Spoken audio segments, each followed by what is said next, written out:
یہ آخری عشرے میں آدمی جو ہے اللہ کی چوکھٹ پر ہی جا کر بیٹھ جائے، اپنے معمولات کو توڑے۔ اعتکاف کی روح یہ ہے کہ یہ جو ہمارے معمولات ہوتے ہیں، روٹین، یہ بھی غفلت پیدا کر دیتے ہیں۔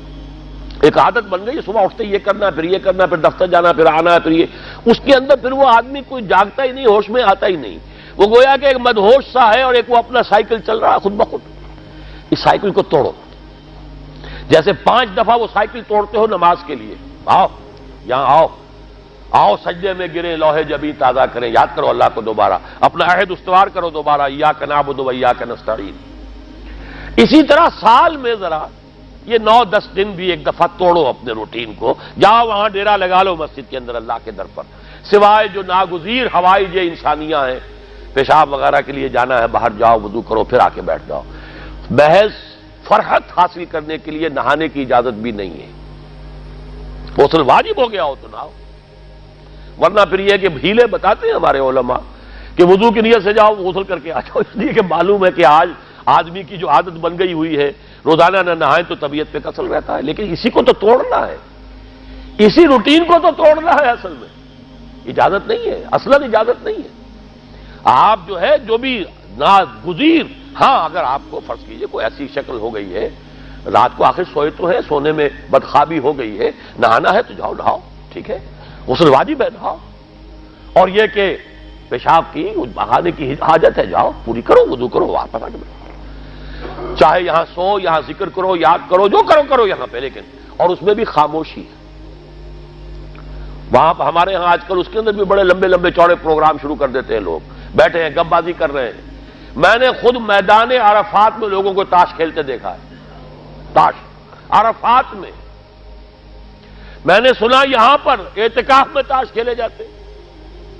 آپ بالکل نوجوان چھوکرے، فضیلت سنی اعتکاف کی، ویسے بھی گھر سے بھاگنے کو جی چاہتا ہی ہے، کچھ دنوں کے لیے نکلے اس گھر سے، مسجد میں آ کے بیٹھ گئے، وہاں پہ گپے بھی ہو رہی ہے، لطیفہ بازی بھی ہو رہی ہے، تاش بھی کھیلے جاتے، یہ اعتکاف ہو رہا ہے۔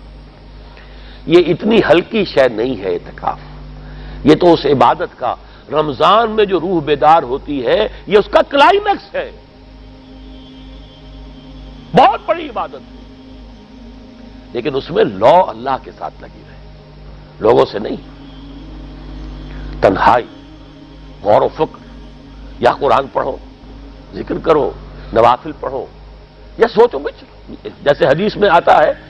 وَأَن يَكُونَ نُطْقِي ذِكْرًا وَنَظَرِي عِبْرَةً وَسَمْتِي فِكْرًا،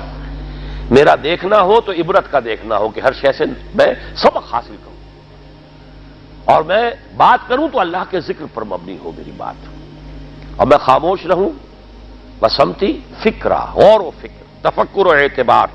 جو حضور جا کر غار حرا میں کیا کرتے تھے وہ اعتکاف تھا حضور کا، مکی دور کا اعتکاف، تنہا بیٹھنا۔ اور یہ روایت مجھے بعد میں معلوم ہوا کہ یہ بنو ہاشم میں یہ روایت تھی، حضور کے دادا بھی جا کر وہاں پر غار حرا میں بیٹھا کرتے تھے، یہ ان کی ایک خاندانی روایت چلی آ رہی تھی، یہ جگہ تھی، اور وہ جگہ ایسی ہے عجیب سی، اب تو خیر بڑی بڑی عمارتیں حائل ہو گئی ہیں، ورنہ میں نے جب پہلا حج کیا تھا سن 62 میں، تو میں نے اس وقت جا کر دیکھا تھا واقعتاً سیدھا کعبہ نظر آتا ہے وہاں سے، اور کچھ درمیان میں نہیں، جیسے اس کو سلٹ لیمپ کہتے ہیں، وہ غار ہے ہی ایسی کہ سامنے ایک دراڑ سی بس کھلی ہوئی ہے، یہ اس کے اندر سے وہاں بیٹھ جائیے سیدھی نگاہ خانہ کعبہ پڑ جاتی تھی، تو کعبے کا مراقبہ بھی کیا جا سکتا تھا وہاں بیٹھ کر، دیکھنا کعبے کو دیکھنا عبادت ہے، اور پھر اس یکسوئی کے ساتھ کوئی نہیں، کعبے میں ہے تو نہ معلوم کیا کچھ اور ہو رہا ہے، لیکن یہ کہ وہاں تو آپ بیٹھے ہوئے، تو وہ اعتکاف، یہی اعتکاف حضرت موسیٰ نے کیا تھا 40 دن کا، تب تورات ملی تھی، یہی 40 دن کا روزہ کیا رکھا تھا، یہ اگرچہ قرآن میں مذکور نہیں ہے، حضرت موسیٰ کا تو قرآن میں مذکور ہے، حضرت عیسیٰ کا انجیل میں مذکور ہے، 40 روز کا روزہ اور اعتکاف پہاڑوں میں کیا جا کر، تب انجیل ملی، یہی اعتکاف تھا جو حضور کر رہے تھے غار حرا میں، تب قرآن، اقرا بسم ربک الذی خلق خلق الانسان من علق، یہ تو اس کا ایک عکس، اس کی ایک جھلک ہونی چاہیے۔